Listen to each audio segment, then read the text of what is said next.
I'm leaving home for the coastline, someplace under the sun. Hi guys, it's Amanda from Oh Beloved One, and I just wanted to have a little chat with you guys because my hair actually looks decent today, so why not, right? Something that was a really good exercise for me. So we're going into the school year, and that brings with it a whole new chapter, a whole new set of things that we're going to be scared about. Over the summer, I was getting really worried about everything. I was going to be living in the dorms. I mean, there's classes, of course. I can't do the same job. I used to work at Chick-fil-A and I had to quit that. There was just a lot of stuff that was going to be changing.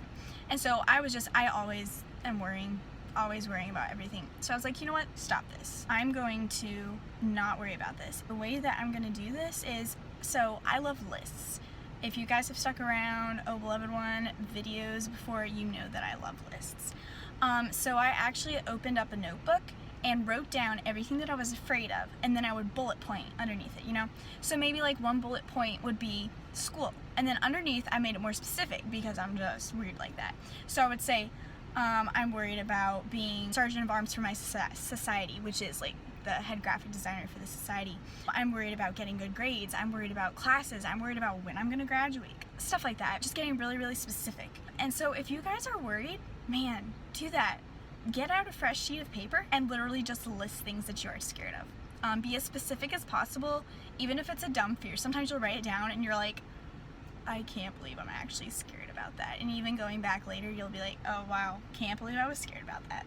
After you do that, take a different colored pen and just next to the verse, write out why you don't have to be scared about it. Because God says, perfect love casts out all fear. There is no fear in love. So if we are fearing, the love of God is not in us, and we aren't thinking about God and how powerful He is. Write down why you don't have to fear. That could be an attribute of God. That could be a truth about God. That could be a specific Bible verse. So let's say I'm worried about having time to exercise. You could have a verse about, redeeming the time. If it's something that's really important to you, you're going to find the time to do it. Or you could even go the route of the verse, but godliness with contentment is great gain. Hopefully I'll put down the reference. I'm so bad with numbers and passages. It's just like up here in my head. Bodily exercise profiteth little. Godliness profits more basically than bodily exercise. So hey, you didn't get exercise today. You know what? It's okay. You got to do your devotions. That's what really matters. So that's what I did. Just a little practical tip. That just was really a balming oil on my soul. Something else that really happened the other night, I was just going through all these things, and us girls, like, we can't stop thinking about everything. For some reason we think that if we just think about something enough times, it's gonna fix it. So I have this problem. You're thinking, I need to stop. And it gets stuck, and then you start thinking about it again and again and again. It's just this vicious cycle that we cannot get out of. No matter how much we think about it, it's not going to change. Something that I did is the other night, like I said, I was up until maybe midnight, 12:30, and I was just like, I cannot go to sleep. So I just took out my little notebook. I went downtown the other day and got this amazing notebook. Side note, it's like vintage and everything with like really cool paper. I just took this out and I started journaling because I'd actually read a blog post from Well-Watered Women, and it talked about how Bible journaling is really great, or even just journaling about what you're going through. And as you guys have probably seen, my mom was actually diagnosed with breast cancer a week ago. So that has also been in the forefront of my mind. I got to journal about that.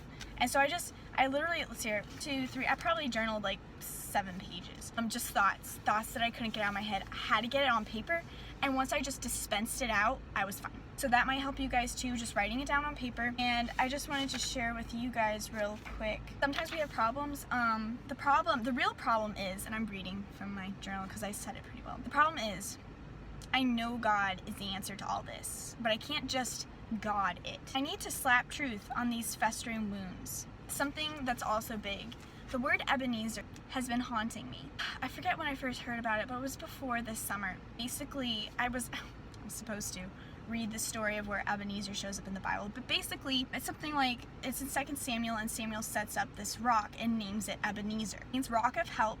Basically, it's supposed to kind of represent how God helped Israel. And so he sets up a rock, so every time they walk by that rock, the kids or the people will be reminded of what God did there. Basically, sometimes we have to set up rocks so that we're in that current moment remembering what God did, and B, in the future when we're tempted to not believe him, we remember what he did. I actually have a notebook where I just wrote down a bunch of really cool things that God did for me, and I just took that thing out and I just started reading, and I was like, you know what, God is so good.